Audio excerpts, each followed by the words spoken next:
So there is I'm a big fan. If you know anything about me personally, you know I'm a big fan of the group Muse. I have written many of our stage shows, many of my books. Really, pretty much anything creative. Muse is my muse. Anything creative where I've really spent a lot of time on, I crank their music in my office or on my iPad or whatever. And I listen to Muse when I'm trying to be creative. They put me in the right frame of mind. Their words are brilliant. They are so far ahead of everybody else. Matthew Bellamy is a genius. There are three guys in this group. Matthew is a guy who I think taught himself how to play the piano. The guy could play Rachmaninoff in the middle of a rock, screaming rock ballad. And all of a sudden he'll just stop and play Rachmaninoff. I mean, brilliant stuff. But the words are really what captures me. I've never gone to a Muse concert because I know I wouldn't be welcome. So I've sent my daughters in, and they go to the Muse concert for me and then tell me what it's like. And one of my daughters said, she came back and she's like, Dad, these people should not be Muse fans. I said, what do you mean? She said, we were sitting by a group of people, and they said, one of them said something about, what did he just say in that lyric? And they're like, oh, I don't know what the lyrics are about. I never paid attention. If you don't pay attention to the lyrics of Muse, what are you doing? It's brilliant. It's brilliant. Now, I've said that on the air for years. I was a Muse fan before I think anybody in America really was a Muse fan. I think my daughter was like, one of 12. She turned me on to them years ago, and I've loved them forever. Now they're really popular. They've been very popular in Europe for a very long time, but now they're popular over here, and they've got to do the, hey, let's be on Rolling Stone magazine and Saturday Night Live. First time I mentioned Muse, somebody in the press asked, how do you feel about Glenn Beck being a fan? And they're like, we don't know anything about him. And they're European. I don't really know anything about them, really, except what I read in the magazines. That is very little, because it's a band. Then they came out, I don't know, about a year ago, and they slammed me or something and said that I was a crazy right-wing kook or something. Whatever.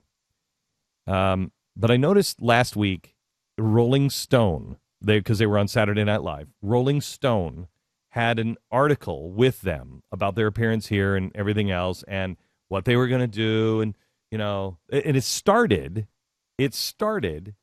with, how do you feel about Glenn Beck being a fan? I haven't been in the news for how long, really, honestly.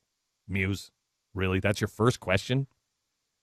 And Bellamy went in and said something like, he's a conspiracy theorist and we don't like these right-wing libertarians, and I am a libertarian, but I'm a Noam Chomsky libertarian, and I'm just trying to think, how are you an anarcho-socialist? How do you get a government big enough to be able to take the money and redistribute it, but you're for anarchy?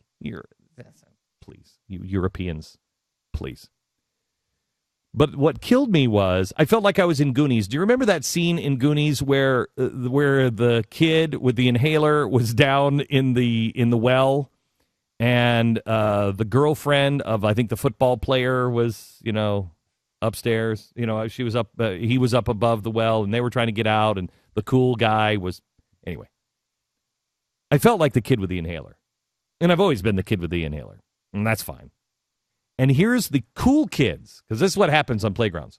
The cool kids all get together and they mock the kid with the inhaler, and they want to make sure everybody knows, don't play with that guy.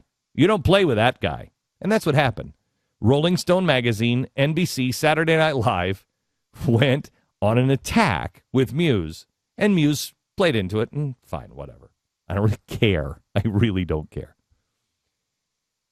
I wrote an open letter to Bellamy as a fan. And the first one that I wrote was, it had made some points, and I wrote a little bit about Goonies, and I thought, this is ridiculous what I'm doing. If I'm going to write anything, I should write something that people can understand who live in their world. Something that will say, well, wait a minute. Why are we playing this game? What do you even mean? I just posted it on The Blaze and GlennBeck.com. Open letter to Muse and Matthew Bellamy. Here it is. Dear Matthew, I read your comments in The Guardian via Rolling Stone last week, and I feel with a little work we could better understand each other. As uncomfortable as it might be for you, I still play your songs loudly. To me, your songs are anthems that beg for choruses of unity and pose the fundamental question facing the world today: can man rule himself? In the Venn diagram of American politics, where the circles of crimson and blue overlap, there's a place where you and I meet. It's a place where the guys who cling to their religion, rights, and guns connect with the godless, clenched fist, tattooed guys. You seem to have a pretty good grasp of comparative U.S. and European politics, but maybe there's a pattern that you're underestimating. Throughout history, leaders have used music to lull young people into a sense of security and euphoria. They've used artists to create the illusion that they can run a country that keeps all the good and wipes out all the bad. Think Zurich, 1916.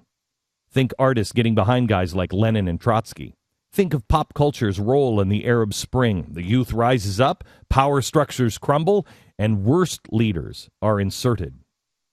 America, on the other hand, doesn't rely on leaders. We rely on the individual. Our country was built on the principles of mercy, justice, and charity. We ultimately believe that man left alone is good. That's the primary reason I disagree with Chomsky and the others that you tout. American libertarians understand that smaller government gives people freedom, the freedom to earn or lose, eat or starve, own or sell. The potential for wild success and happiness is tempered by an equal chance of failure, and it is up to the individual to take control of their destiny. This has been the debate since the founding of America, one that has often gotten confused, even during the Revolution, a period filled with the greatest minds to ever discuss the idea of freedom. There were the divisions that continue today: Robespierre or George Washington, Occupy Wall Street or the Tea Party. Thomas Paine didn't see the difference either. Sometimes the difference is too subtle for most. Yet the question is an easy one. Do you believe man can rule himself? Or does he need some ruling over him to force him to be good and force him to be charitable? That's the fundamental divide, and everything else follows. Even though faith was important for our American patriots, none of them forced Paine to believe. He chose his course, and in the end is remembered as a critical patriot in establishing man's first real freedom. They understood that we don't have to be all in the same boat, but rather all focused on a star chart. Are we headed towards freedom or despotism? The power that American libertarians like me want to pull down is the power that limits the individual's right to roam and create. Matthew, I realize that converts are pretty hard to come by when the stakes are so high and the spotlight is so bright.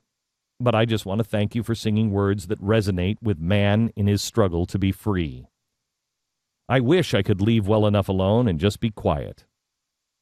Quote, but I've had recurring nightmares that I was loved for who I am and missed the opportunity to be a better man. End quote. Good luck with your new record. Glenn. I would imagine they'll never read it, nor will they care. But what we have to do at this point is start trying to find the connections to each other. We can't divide ourselves anymore. And there are too many people that we can convince to come in. They're standing on the wrong side. And we agree with a lot of what they say, some of which we don't. Some of which they'll never agree with us. That's okay. Do they believe in the freedom of man? Do they believe in self-governance? If they do, we need to do everything we can to reach out to them. By the way, the most powerful tool you can use for an election is friendship.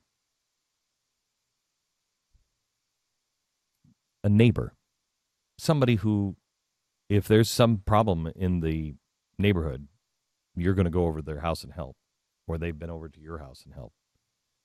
There are people that still are just on the fence and they're not really sure.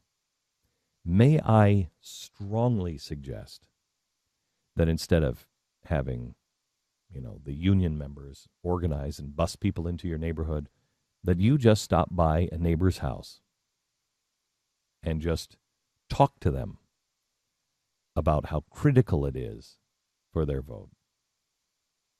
And even if they decide to vote for the other person, let them know how important it is that they vote.